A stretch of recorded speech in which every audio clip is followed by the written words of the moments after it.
I'm good, thank you. How are you guys? Well, we're really well and we're very excited. Tell us, do you have a chance in this election, and what has been the decision what has been the response to your decision to run? Well, I'm definitely going to win. Obviously, Good. we know this. We know this already.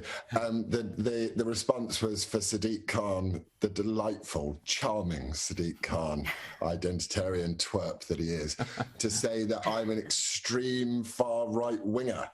So I said to him, if you're going to, I'm about as an extreme far right winger as you are competent at building houses and solving knife crime, chum. Fantastic. Rita.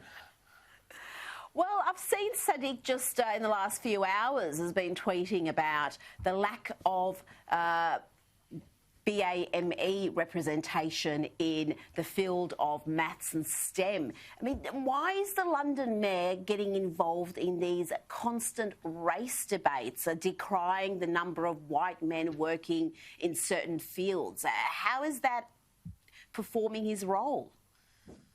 Well, I think he's a race hustler, isn't he? So, you know, he finds racism where other people can't. And he's obviously appealing to a certain demographic of people. I don't know why he does it. I think, you know, Britain and London is specifically for such a diverse place. It's like, why bother? He's just divisive. He's an unpleasant man, and he wants people. I don't think he likes London either. I think he hates London. I think he hates British people as well, and he just wants to build a town in his own image, which is sort of firework displays about, you know, Black Lives Matter and the European flag. And it's like we left, chum. We left. James. Laurence, I got to ask you about Harry and Meghan. Now, you, of course, were cancelled last year for saying that Britain wasn't racist. We now see an effort to cancel Piers Morgan for daring to question the sanctity of Meghan Markle and her truth and her story. What do you make of this whole thing where now they are trying to portray the British royal family as racist? And do you think that there is a danger for the royals that this new younger, woker generation that they're trying to appeal to are going to be a real problem for keeping them on side? I just think that the way that they've behaved is so indicative of this sort of modern way of lionising victimhood. You know, for a bunch of millionaires and billionaires to sit opposite each other and complain about how crap their lives are is very boring. And you only have to look at the pictures of that wedding. And, you know, and also I remember that wedding. We all watched it as a family, as we do in England. I'm sure you do in Australia as well. You know, just look at that outpouring of love to these guys and the way it's been thrown back in the face in this very awful way of turning around and going, I won't tell you which one of the royal families that I've decided is racist, but basically to smear the entire thing. It's just narcissism, you know, empty-headed, egotistical actress narcissism to me. Laurence, picking up on what James is saying there, you have actually found yourself a year ago, you were cancelled, lost a lot of work, lost a lot of friends and colleagues, simply for stating the truth, that Britain is not a racist country. Now, a year or so later, you find that prediction coming true across the board. As James was saying, Piers Morgan appears to have lost his job simply for questioning the veracity of Meghan's claims about racism. We also saw the Society of Editors, which is like a kind of press club of journalists. The head of that organisation, he has similarly been cancelled, going through exactly what you went through, simply for saying, no, Meghan and Harry are wrong. The British press are not inherently racist. It has now come to the point where if you even dare question the accusations of racism, you get cancelled across the board. You've got a real fight on your hands, don't you, Laurence? We do have a fight on our hands. I mean, what's spooky about it is it's not, I don't think cancel takes it far enough. I think it's a sort of excommunication from the religion of woke. If you don't get down on your knees and say, I'm so sorry for being white, then you're excommunicated. And there are certain truths that everyone is racist that we just have to accept. And it's such utter rubbish that, yeah, there's a fight on our hands because every single institution in the UK has been captured by this horrible, horrible disease. that but we're putting up the barricades against it, and it's it's definitely, as Piers said, Piers went from loving me to cancelling me over we disagree over the COVID policy, but and also he is, to be fair to him, he does jump on bandwagons whenever he sees a profitable one. So he has. I think what's most important is we turn around and we go, we've got to put some humour back into it, man. I'm so bored of the thing that I don't, you can be as woke as you like, I don't care, but it's the lack of comedy, the way that they just replaced comedy with virtue signalling. It's like, oh, God. So I'm actually going to do some polling for the London thing, even though they can't vote. Younger people, 16, 17, and see how much they hate the miserable millennials, and then I'll try and offer them a voice as well, because they keep saying in England, they keep saying let the young people vote, and now they've got young people in face masks, and the old people are going to be dead, so it doesn't matter anyway. And now that we're all sat in lockdown protecting old people, it's weird. We're a very weird country at the moment. Tragic. Rita. Well, we've learned that Meghan herself complained about Piers Morgan, and he was told you either apologise or you go, and he chose to go. But the polls have come out, and it seems that the bulk of the British public actually agree with Piers Morgan and agree with you that this pair are a bunch of pampered prima donnas who are just grievous mongering. Tell us about that divide between the public's opinion and the media opinion. It's so peculiar, isn't it? Because if you took Twitter as being representative of anything, which would be a mistake, you'd think that you're the most hated person in the world. But when I stroll out onto the street, people are always coming up to me and going, "Oh, mate, thank goodness for you." I think they've. The thing about British people is we are so unbelievably tolerant and respectful. And, as you can see with the way that we've dealt with other things. And what they've done is they've just slapped us in the face. And I think that's it. I think it's a horrible thing to do to the country that has nurtured and wanted you to be the best you can be.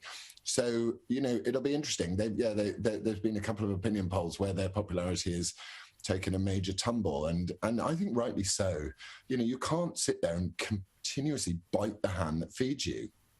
It's not it's not the way to do it. We are one culture. We have to be one culture because there are so many of us from all over the world and so many different diverse people that the only way we can unite is by coming together. And that British spirit of going, look, we will, we're very warm, welcoming, tolerant.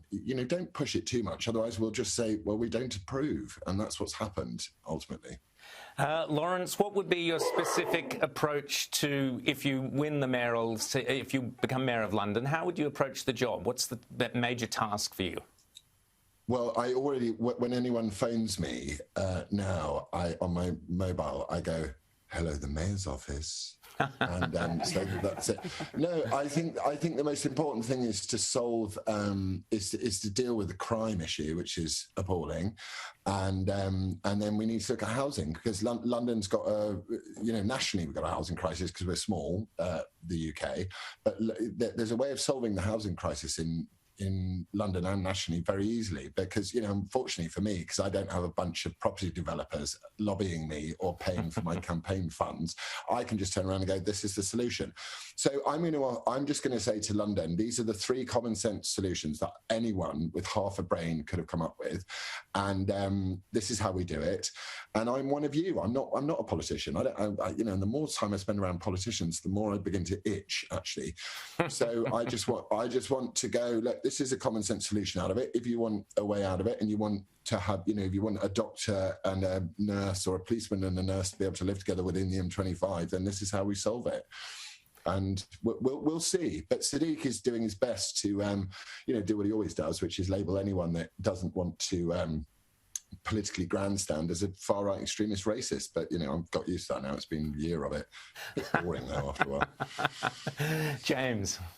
I just want to ask about lockdowns and where we are in Britain with lockdowns and your approach to this, because I've been looking at all the numbers. The second lockdown came in early November, cases shot right up. Why is there anybody still in Britain who is not supporting a reopening of the economy?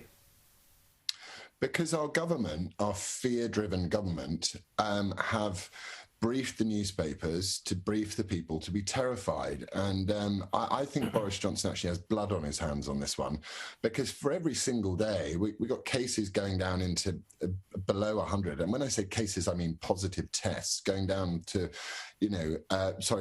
deaths going down to below 100. You're saying, you're keeping an entire population locked up. Why? So when people say to me, well, Laurence, you want to put everyone at risk, I'm like, no, could you explain to me why we're not open? And then they sort of get a bit confused. It's wrong, it's immoral, and it needs to end. And now they're doing this terrible thing where they've let the kids back to school, but they're going to test the kids, and they're just desperately looking for some positive tests so they can go, look, we can lock down again, everything's terrible. But I think actually there's been a very significant development in London this evening with a vigil that's being held for a tragic murder of a woman called Sarah Everard.